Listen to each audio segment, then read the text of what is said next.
Mhm. Ito na po mga karapol yung na-repack natin. Mamaya mga alas 4 ng hapon. Ito po ay pa-pre-raffle na natin doon sa Sitio Sibol. Ito po ay 100 para sa Sibol. Nakaraan sa Sitio Arangit ay 53.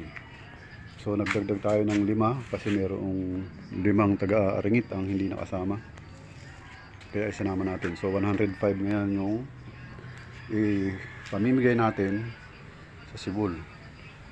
Salamat sa mga nag-sponsor, mga mababait, may mga puso. Pagpalain kayo ng Panginoon. At kung mga nagnanais, pwede po kayong tumulong. Makipag-ugnayan lang po kayo sa amin, sa akin. At loloobin ng Panginoon, doon naman po tayo sa Sitio Di Mapalagay. Mas marami pong tao doon. Kaya kailangan ko ng maraming sponsor.